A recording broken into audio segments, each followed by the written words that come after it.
A Maja Martinić dolazi iz Zagreba i studentica je 3. godine Arhitektonskog fakulteta. U slobodno vrijeme voli stvarati, pa tako šiva, hekla, plete, kuha, crta, radi makete, sve dok čeka da ju daju da konačno počne raditi iz zgrade. Arhitektura inače spoj znanosti i umjetnosti, a Maja smatra da u svakom od nas čuči mali znanstvenik koji jedva čeka izići van. Što je svakako dosta točno, pogotovo ako se radi o večernjim satima. Oduvijek je voljela matematiku i crtanje, u svijetu oko sebe je tražila pravilnosti i sad vam želi pokazati kako spojiti te pravilnosti sa znanošću, umjetnošću i ljepotom. U prezentaciji pod naslovom Matematika ljepote. Maja Martinić.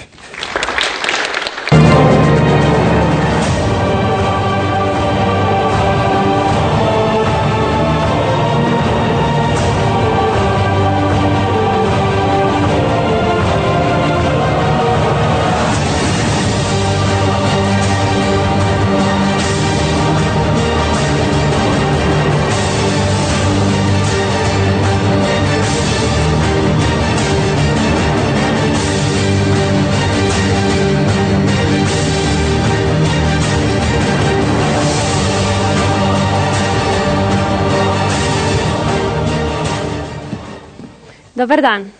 Za početak bih vas zamolila da na komadić papira opišete svojeg partnera iz snova. Zapišite njegovu boju kose, očiju, visinu i rasu. Trebat će nam kasnije. A sada recite mi, koje je mjerilo ljepote? Možda ste čuli za božansku proporciju ili zlatni rez. To je omjer stranica, gdje se veća dužina prema manjoj odnosi kao zbroj dužina prema većoj dužini. Ovaj omjer proučavali su mnogi znanstvenici u povijesti. Između ostalog, jedan od njih je bio matematičar Fibonacci. On je odredio niz, gdje su početni brojevi bili 0 i 1. Svaki sljedeći broj dobivao se sumom prethodno 2. Omjer susjednih brojeva beskonačno se približava zlatnom rezu. Pa tako, 0:1 bi, ako je ova suma brojeva, ova prostorija, bio negdje daleko tamo.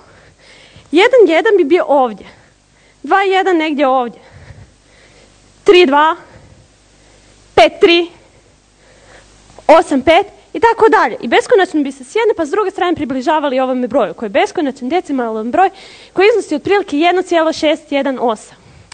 Zlatni rez često nalazimo i na ljudskom tijelu. Pupak je istovremeno na zlatnom rezu i središtu vašeg tijela.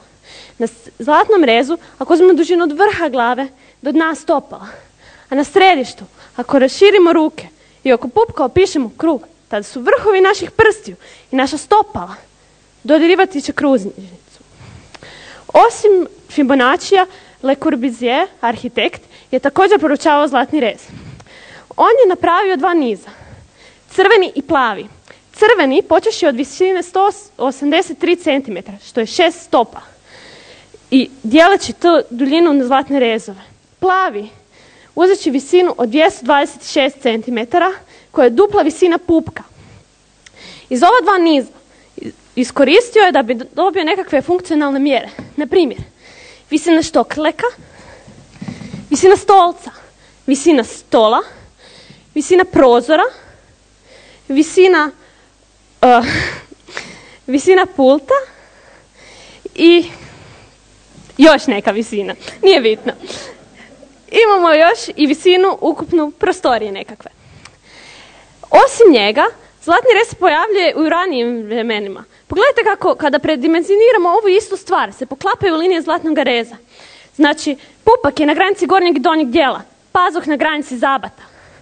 Kako je ovo sve povezano? Pogledajte sada svoje papiriće sa početka. Neka dignu ruke oni koji nisu opisali same sebe, ako žene dodaju na svoju visinu 15 do 20 cm, a muškarci oduzmu toliko. Nije vas puno ne opisalo samog sebe. Većina je opisala same sebe. To je nešto što se naziva sindromom crvenokose prsate žene. Otprilike suprotno od ovoga što vidite ovdje. To je sindrom koji govori ako odrastate uz crvenokosu prsatu ženu, ona će vam biti mjerilo ljepote. Lijepo vam je ono na što ste navikli i ono što ste odrasli. Mnogi arhitekti povijesti govore, čovjek je mjerilo arhitekture. Bilo to da to gledamo doslovno ili preneseno. Što želim reći? Ako je čovjek mjerilo arhitekture, a svi smo mi lijepi, onda bi i prava arhitektura trebala biti lijepa. Hvala.